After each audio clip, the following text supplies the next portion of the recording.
The G20 is the full movie, but today we got to see a trailer. Two important summits were held in Jakarta today. One was the India-ASEAN Summit, the other was the East Asia Summit.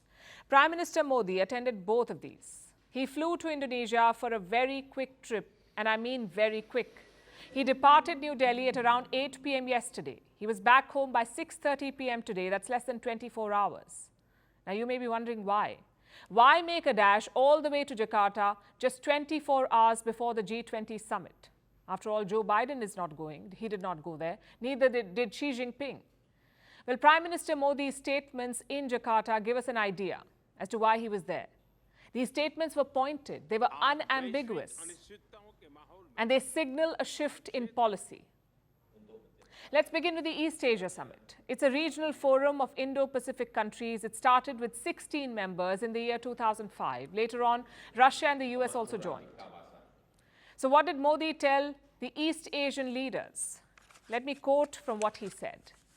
The need of the hour is an Indo-Pacific where international law, including UNCLOS, is applicable to all countries. Where there is freedom of navigation and overflight, India believes that the Code of Conduct for South China Sea should be effective and in accordance with UNCLOS. Now, this statement is very important. The Prime Minister says conduct in the South China Sea should be based on UNCLOS. What is UNCLOS? The United Nations Convention on the Law of the Sea, UNCLOS. Basically maritime rules, and UNCLOS is a touchy subject for China.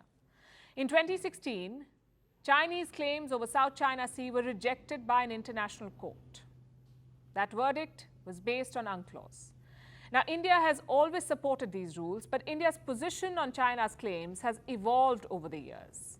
In 2016, when this verdict came out, New Delhi simply noted the verdict, no positive or negative reaction.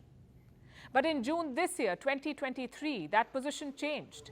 For the first time, India demanded that the 2016 verdict should be upheld. In other words, that China is wrong.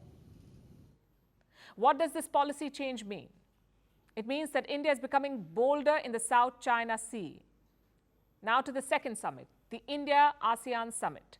This meeting was all about consolidating on recent progress. Last year, both sides elevated their ties. It is now a comprehensive strategic partnership. So where does it go next? Today, the Prime Minister said that the 21st century is Asia's century. He said ASEAN's vision is India's vision. Listen to this. ASEAN Bharat की act east policy का केंद्रीय स्तंभ है।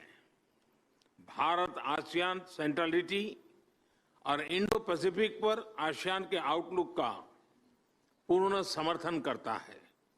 21वीं सदी Asia की सदी है, हम सबकी सदी है। इसके लिए आवश्यक है कि हम एक rules based post Covid world order का निर्माण और मानव कल्याण के लिए सबका प्रयास। Again, let's put these comments in context. Just yesterday, ASEAN leaders held another summit, ASEAN +3. The three being China, Japan and South Korea. Now, Xi Jinping did not even bother to attend it. So the Chinese premier took his place. And what did he tell ASEAN? Don't pick sides, oppose a Cold War. That's what the Chinese leader said. Listen to this. To manage differences at present, it is very important to oppose picking sides, oppose bloc confrontation, and oppose a new Cold War. Disagreements and disputes among countries should be handled properly. The difference is quite obvious. India says we support your views and outlook. China says don't pick sides. Just one problem though. That decision is not China's to make. ASEAN nations did try to balance between India and its rivals, between China and its rivals rather. In fact, they still do. But China's belligerence is forcing a rethink. As for the Cold War, China's memory seems a bit weak. The Cold War was not just about picking sides, it was also about big countries bullying smaller ones. So basically the same as China's current policy. From the looks of it, most countries have had enough of it. Just look at what happened last week. China released a new map. They claim territories belonging to India, the Philippines, Malaysia, Vietnam, Taiwan, and Japan. 3 of them are ASEAN nations. But the same China tells ASEAN, don't pick sides. All of these countries are joining hands because of China. Maybe the US wants to encircle and pin them down.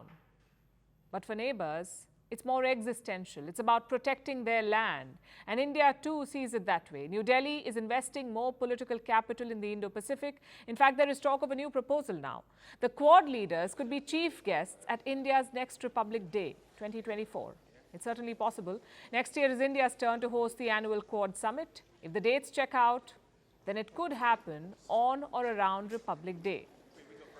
We should have more clarity by the end of this week. Because all 4 Quad nations are also G20 members. Joe Biden will be in New Delhi. So will Anthony Albanese of Australia and Fumio Kishida of Japan. Chances are they will discuss Quad. All these events reveal India's current priorities. The Prime Minister's dash to Jakarta, his unconditional support to ASEAN, his mention of UNCLOS, and the idea of Quad on Republic Day. In the past years, there has been talk of India being non-committal in the Indo-Pacific, of New Delhi blowing hot and cold. Well, these events and statements could signal an end to that.